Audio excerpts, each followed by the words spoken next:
Barakatah YAHAWAH, BaHa YAHAWASHI, BaHa RAWCHAA QADASH. Welcome to another live lesson. The name of this one was The Shulamite Woman Was Solomon.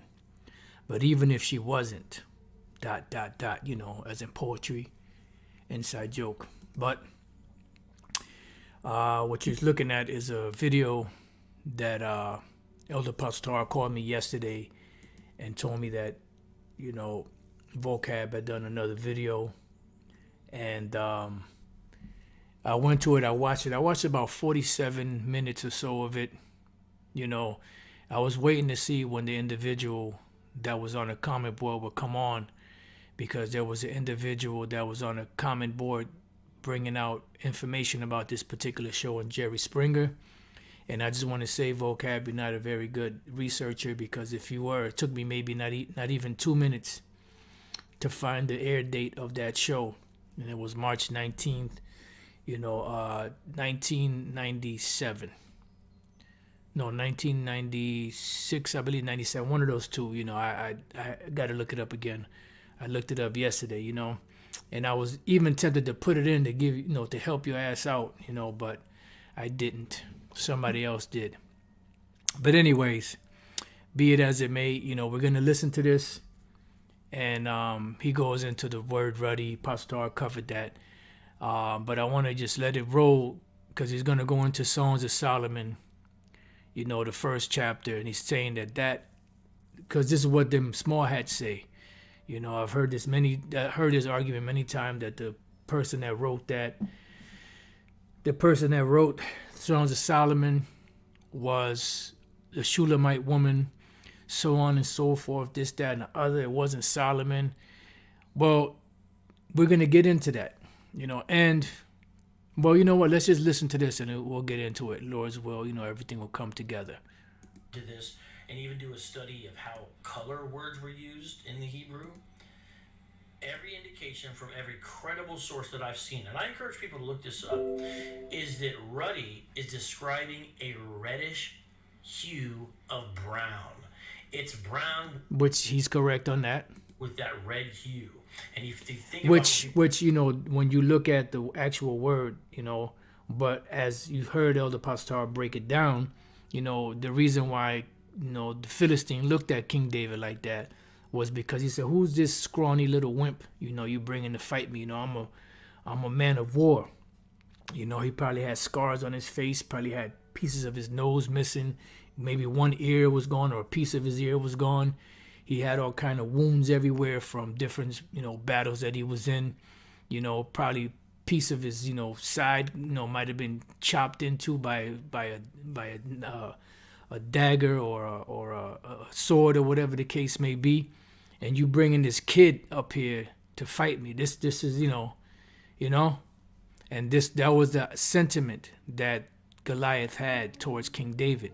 People talk about the red heifer. It's not an actual like red cow. It'd be a basic brown cow with that red hue. A lot of horses kind of have that. Now this is talking about in relationship to a person's. It does seem to his skin tone. Some people have said in regards to his hair, but it describes him in a certain kind of way. He's handsome and he has a reddish hue, but this ruddy is usually understood to be brownish red or reddish brown, if you want to look at it that way. That means that David and Esau would be able to be described the same way. So, well, there's a reason why it said ruddy for King David, because it uses the same Hebrew word for King David in ruddy and for Esau in red.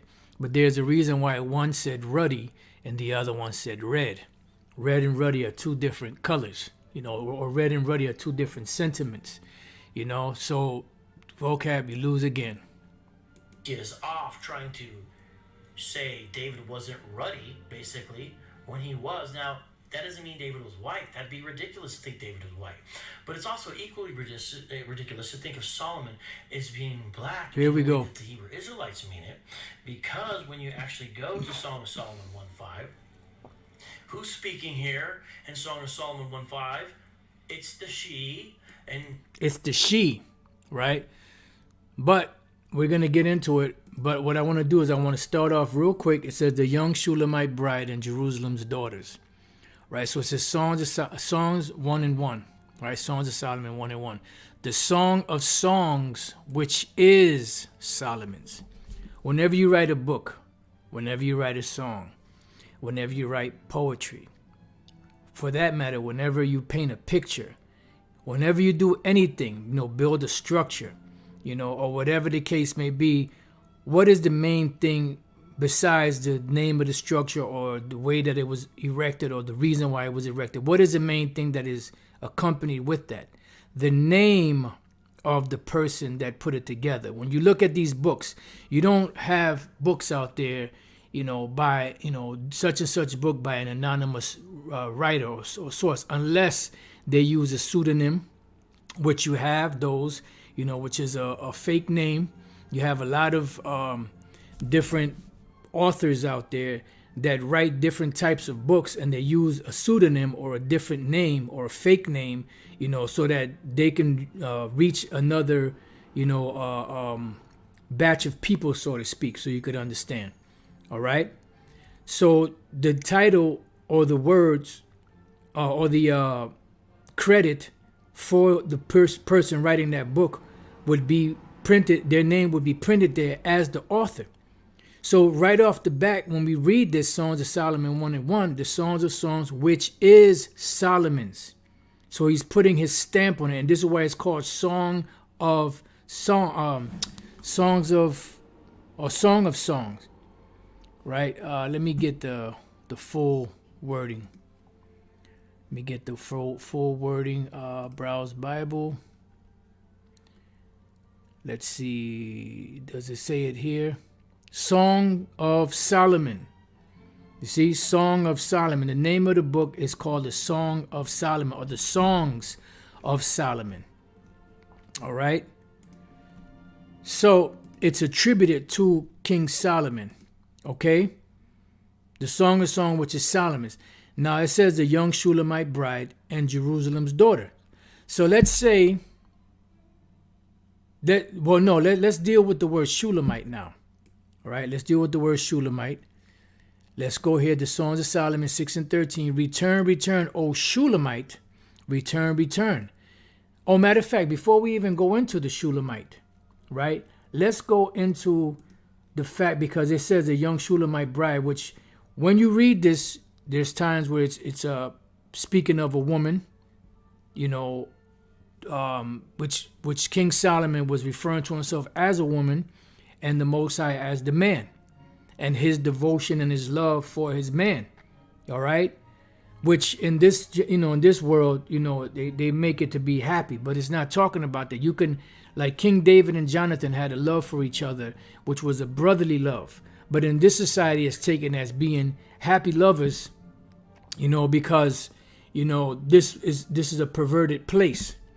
But the love that King Solomon had for the Most High, the love that King Solomon had for if I say King David and Jonathan, the love that brothers have for each other is different from a love that a man has for a woman. Okay? So nevertheless, in this book, which is 8 chapters long, King Solomon was writing about the Heavenly Father.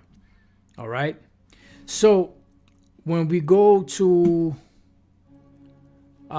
just to build on the point that of the woman point, when we go to Jeremiah chapter 6, right? I'll start at one, the point. No, you know what? I'll just go straight to the point. Jeremiah 6 and 2. I have likened the daughter of Zion to a comely and delicate woman. So pretty much on that note, if you're saying that this is a woman, well, it ain't a woman. It's King Solomon as a woman, right, as a bride, right? And here in Jeremiah it says, I have likened the daughter of Zion to a comely and delicate woman. So the Israelite man is referred to as a comely and delicate woman. Now, when we go to same book of Jeremiah, chapter 3, and verse 14,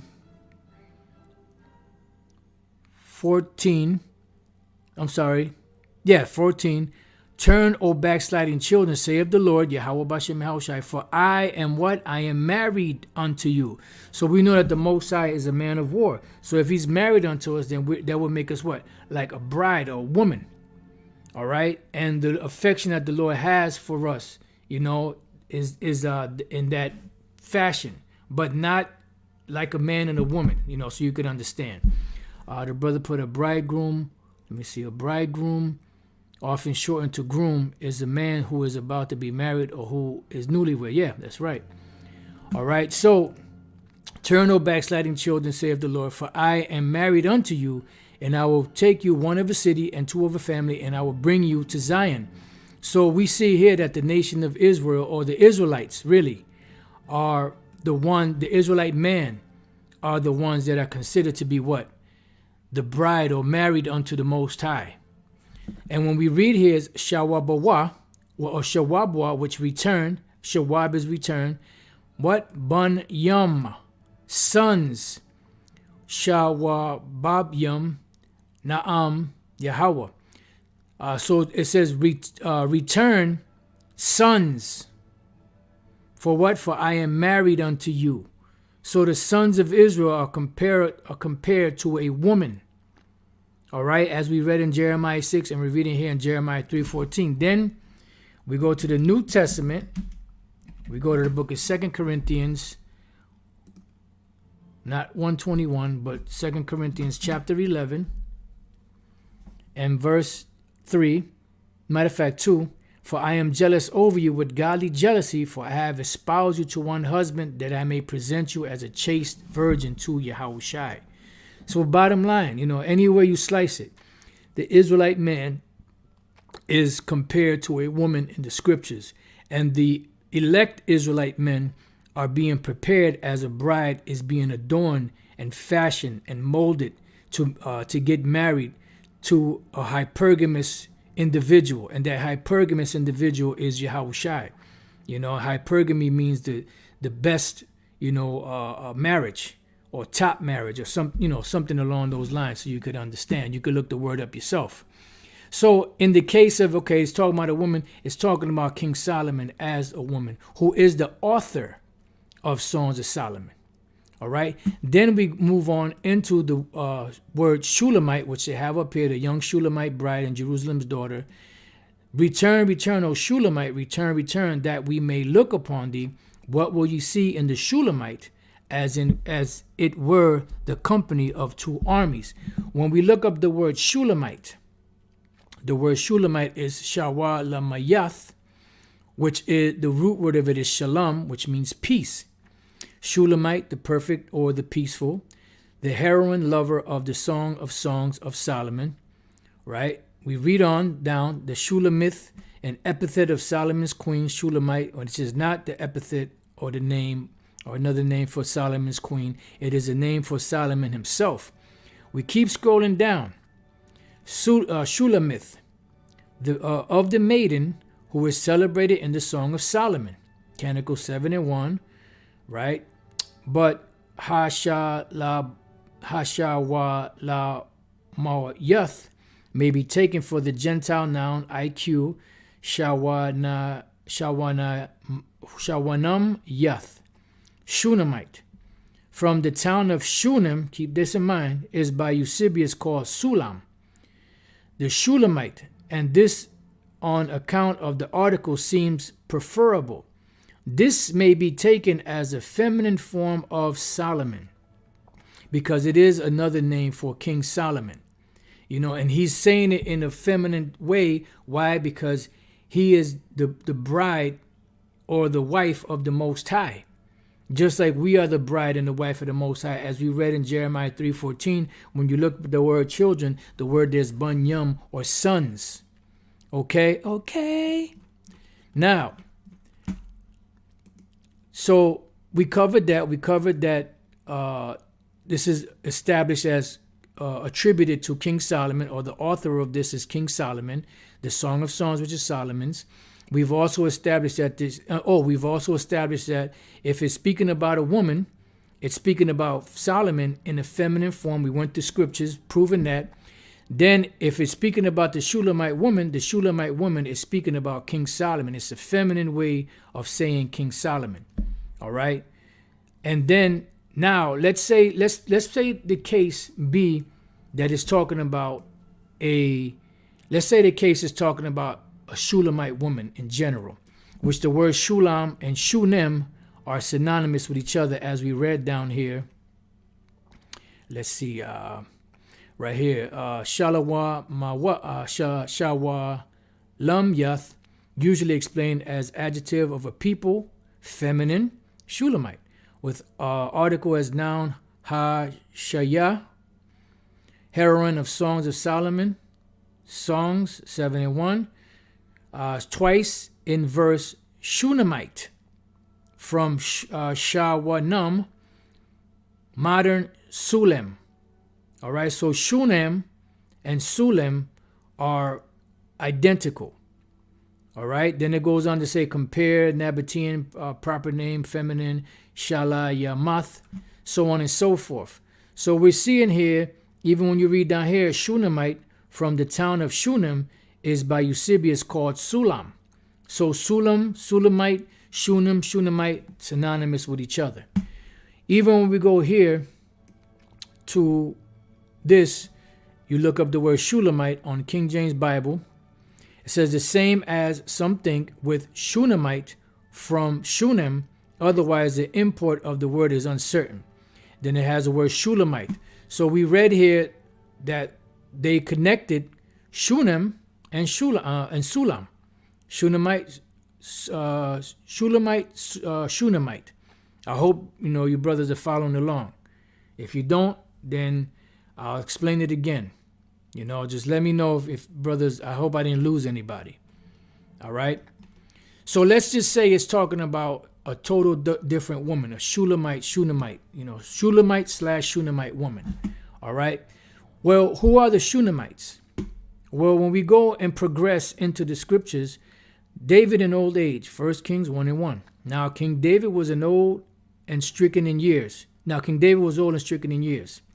And they covered him with clothes, but he got no heat. Wherefore his servant said unto him, Let there be sought for my lord the king a young virgin, and let her stand before the king, and let her cherish him, and let her lie in thy bosom, that my lord the king may get heat. So they sought for a fair damsel throughout all the coasts of Israel, and found Abishag a Shunammite, and brought her to the king. All right, and the damsel was very fair and cherished the king and ministered to him, but the king knew her not. Right, he didn't have sex with her. This is why, King Solomon, the Lord gave her to King Solomon. And this is why Adonijah got put to death, because he was trying to get the woman and eventually get the kingdom. All right, so this Shunammite woman was a woman that they brought to King David. So let's say it's talking about a Shunammite woman. It's not talking about King Solomon, which is talking about King Solomon. We're just doing a hypothetical. Who are the Shunamites? That's the motherfucking question. All right, Shunammite. Who are the Shunamites? Well, when we go here to the territory of Issachar, Joshua 19:17, and the fourth lot came out to Issachar, for the children of Issachar according to their families, and their border was toward Jezreel and Chesuloth and Shunem. All right, so this woman that was brought to King David, she was an Issacharite woman, a young virgin, an Issacharite woman. Issachar's territory was Shunem. So the Shunamites would be Issacharites. All right, let's look up this word Shunem, Shawanam. Double resting place, a city in Issachar located 5 miles, 8 kilometers south of Mount Tabor. Let's see if right here, it says location in Issachar, Joshua 19:18. Joshua Sunem Ma in Egyptian. It gives you the Egyptian, modern Sulem. See, Sulem, Shunem, same thing. So if the case be that this was talking about, it was a Shunammite woman that wrote this, it was talking about the an Issacharite woman, which we know is talking about King David, like I said, but we're just doing a hypothetical just in case. So when we jump down to Songs of Solomon 1 and 5, I am black but comely, who is it speaking? It's speaking, Solomon is speaking, But let's say, okay, it wasn't Solomon, it was a Shulamite woman. Well, the Shulamite woman was an Issacharite. All right, so she was a brown-skinned woman. I am black but comely, O ye daughters of Jerusalem, as the tents of Kedar. Who is Kedar? Let's look up the word black. The word there is shakar, black, properly dusky, but also absolutely jetty, black. It says here, black used of hair, a horse, blackish color of the face, which means dark skin. All right. So we know this dealing with King Solomon, but let's say it was talking about the Shunammite woman. Well, she was an Issacharite. She was also a brown-skinned woman. All right. But watch the devil spin it like he always does. I am black but comely, O ye daughters of Jerusalem. And if that ain't enough spaghetti for your plate, as the tents of Kedar. Who is Kedar? Kedar was one of the sons of Ishmael. The word Quadar, dark.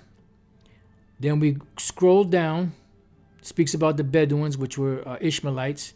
And we scroll down here, it says black skin, black-skinned man. So Quadar was a dark-skinned man.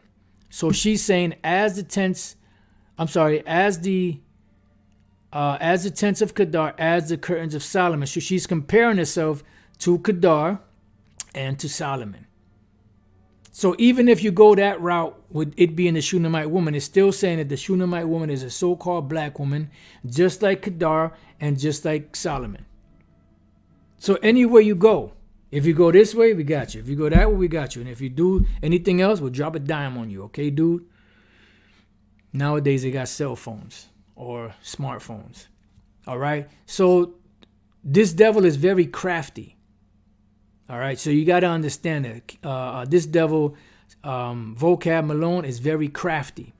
So you got to be careful when you're dealing with that devil.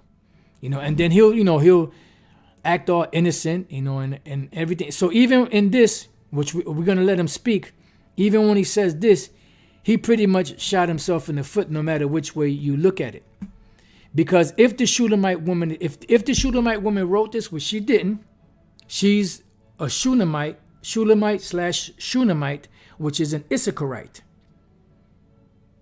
As the tents of Kedar, as the curtains of Solomon. So either way you slice it, it's still letting you know that the Israelites are brown-skinned people. So let's listen to more of this nonsense that vocab was spewing. Someone may say, well, that's not inspiring. Well, we'll take a look at it here after we look at this clip. I just want to get this out there first. I am very dark but lovely, O daughters of Jerusalem, like the tents of Kedar, like the curtains of Solomon. That should tell you right there. The very end part of it clearly is not Solomon speaking, because the person says, like the curtains of Solomon. So pretty much, if that's the case, then she was dark-skinned, just like Kedar was dark-skinned, just like King Solomon was dark-skinned. All right? There was another point that came to mind.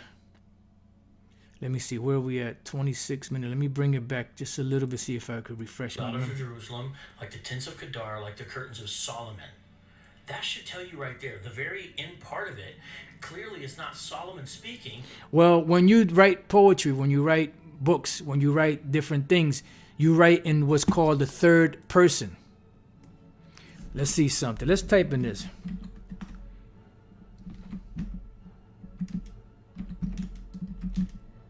Let's see what comes up. Right, here you go. He was writing in the third person. What is third person perspective? Third person is the point of view where the speaker does not refer to him or herself. Public schools should work hard to retain teachers. In that sentence, the writer does not refer to his or herself. Let's see what else, if we can get a better one.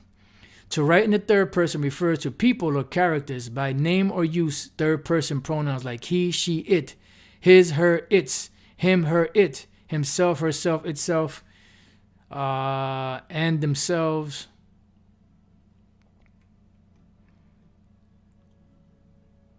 How do I refer to myself in the third person?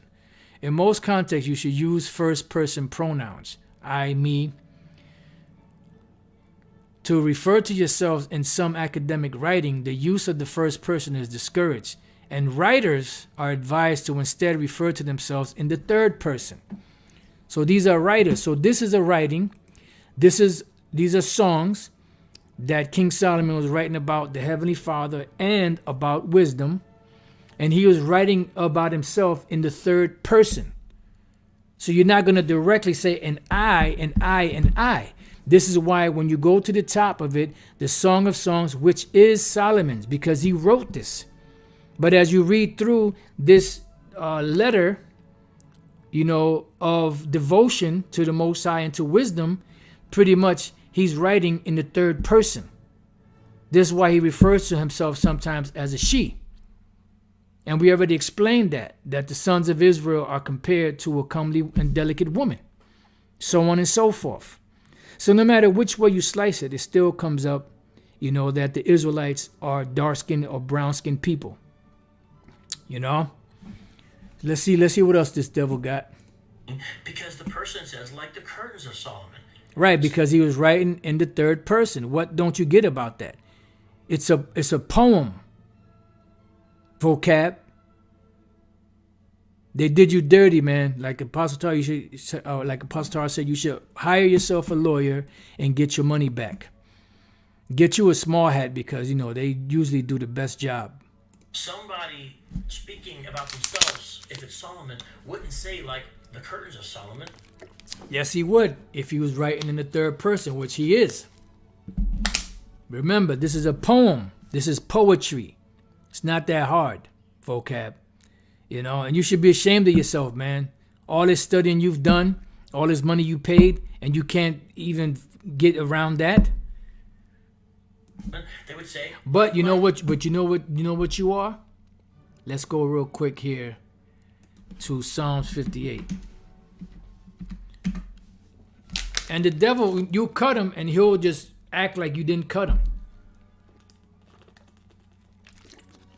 And you know what they're good at? They're good at going right back, circumlocution, going right back to the same argument that you just destroyed with the scriptures, going right back to it. Psalms 58:1.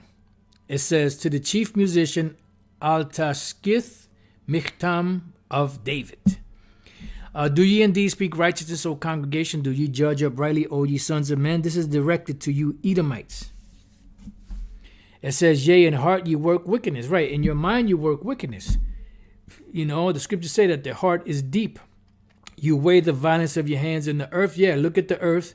And who is responsible for the destruction of the earth? Who is responsible for the miseries and the chaos and the famine and a lot of the pestilences? Well, of course, overall the Most High. But who is he using on the left hand to do this?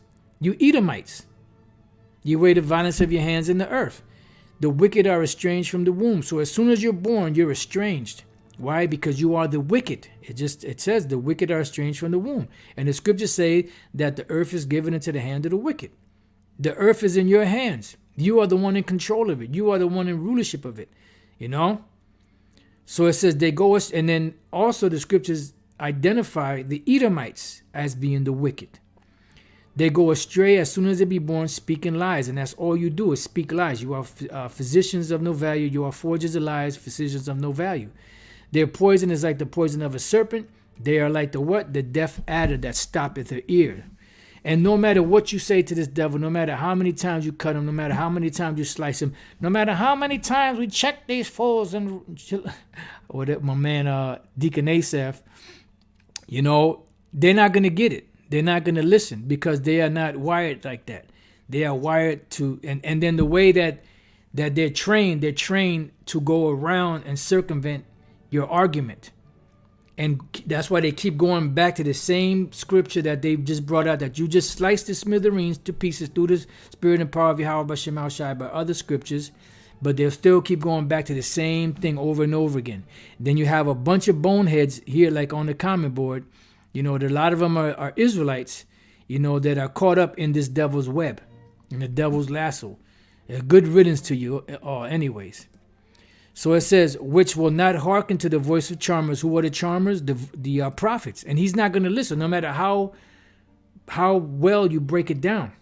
Charming never so wisely. So you can speak very well, be very articulate, break it down perfectly, go into the ABC mode, bring out every precept, dot every I, cross every T, and he's still not going to listen. Break their teeth for Most High, right? Because the Most High is going to break their power. Because they're not going to budge. They're going to keep moving forward with their plan, their agenda. They're going to keep pushing this white supremacist Christianity until the Lord come and take them out. In their mouth, break out the great teeth of the young lions, O Lord. You know, so bottom line, Vocab is not going to turn around from what he's doing. He's on a mission. We believe he's been bought and paid for, and he's going to keep on pushing like he's been pushing. You know? Let's hear a little bit more of this madness, and then we can close out. My curtains, I'm dark like my curtains. Do not gaze at me because I am dark, because the sun has looked upon me. So it's clear the darker hue in this instance comes from the sun. Yeah, and what happens to a dark-skinned person when they go out in the sun? That beautiful brown, dark brown skin gets darker. You know? They don't get suntans, they don't get sunburns, they just get darker. And the sun looks upon you and you get darker. In this world, being very dark is frowned upon. But being very dark is a royal color. That is the royal color. This is why there's melanin, you know, that's sold on the open market, and it's very valuable. Because dark skin is coveted. This is why these devils go to tanning salons, you know, and try to get dark. But then when they see you, they want your color, but then they're mad at you, you know, and then they shun and avoid you. So if you go in the sun and you're already dark, what do you think is going to happen? You're going to get darker. Someone's going to say, oh, you're stupid. You don't understand the black. We know that. But that's not what it's saying. It's saying that's the reason. That's the reason here. And it doesn't even matter because the Shulamite woman is not Solomon speaking. It is Solomon speaking. We broke it down. And even if it wasn't Solomon speaking, which it is, the Shulamite woman, Shulamite/Shunammite woman, was an Issacharite woman. So how do you get around that, Vocab? But watch, he's still gonna keep pushing the same bullshit. You're gonna see it. You know, once you cut him, he's gonna come back with some more bullshit. He's gonna come back to the same argument. Well, you know, like the curtains of Solomon. This was talking about the Shulamite woman. Shalom, Bishop Sakaran. YAHAWASHI Brakatah and Brakathum to the rest of you sincere brothers out there, and a big shalom to you sisters. Let's hear a little more of this, and then we can, like I said, close it out. Okay? None of this is telling us Solomon's white. I don't believe that. Why? Because he's not white. We just read the Song of Songs, which is Solomon's. He's speaking about himself. He is a brown-skinned man. But I think Solomon's white. And the Shulamite, when you go into the breakdown of the word Shulamite, it goes back to the feminine form of Solomon, or peace, which is an epithet or another name for King Solomon. Why? Because he was writing about himself in the third person. It's poetry. It's poetry, Vocab, poetry. We just read about writing styles. And we read about how do I refer to myself in the third person.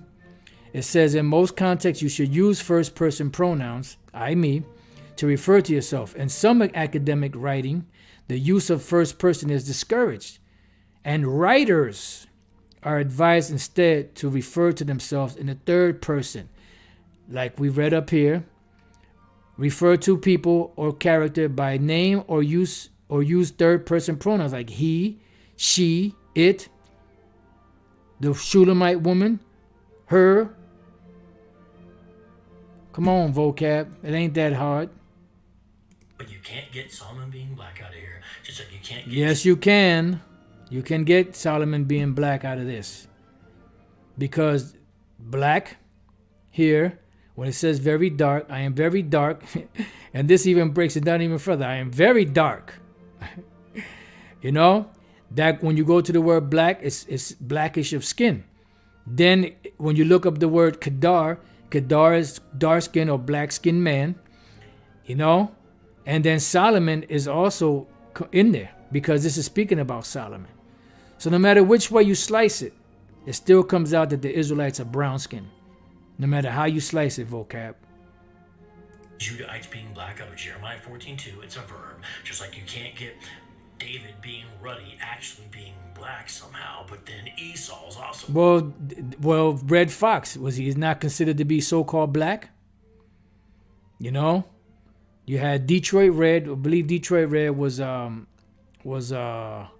Malcolm X, and then Red Fox, I forget what they called him. He was something red before he was Red Fox, if I'm not mistaken.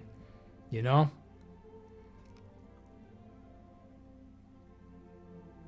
Right, so you absolutely, this guy even said, you're absolutely right, vocab. That's why they used to call Malcolm X Red and also Red Fox the same. Yeah. You know? So, you know, it could be that he was that hue, or he could have been a little darker or darker. You know, when you type in the word ruddy comes out darker. But in the context that is written, the word ruddy is used of youthful beauty. Let's go real quick to the editions of Esther. Matter of fact, let's just go back to the main point. This is dealing with Esther, and she was ruddy through the perfection of her beauty. So ruddy is associated with beauty, you know, and is also associated with being young. This is why the Philistine Goliath looked down upon King David, because he was but a stripling. He was not, you know, in his mind, he was not, in Goliath's mind, he was not qualified to fight the champion of the Philistines. He wanted a more, you know, worthy opponent, or so he thought. It says, and her countenance was cheerful and very amiable, but her heart was in anguish for fear. So ruddy is associated with the perfection of beauty. All right? It's associated with beauty. It's associated with youth. All right, vocab, so get it right, troop. So ruddy, but somehow he's actually white. It's all ridiculous, but this is the charade they play. Now let's go back to this. No, you're the one that plays charade.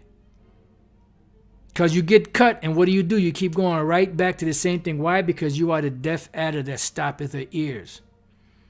You know? But anyways, you get the point. You know, you can go to vocab's page. You can see when the Israelites were on Jerry Springer. Lord's will, I was at the 47th minute. I may go back and watch it. I mean, any of you interested in watching it, I'll put it in here. I was going to put it, I don't put stuff like this on my description box. I don't want to, you know, you can go to vocab's page, but you could click there on that link and it'll take you right there. So with that, I pray that you brothers and few sisters have been edified. To the next time I say shalom.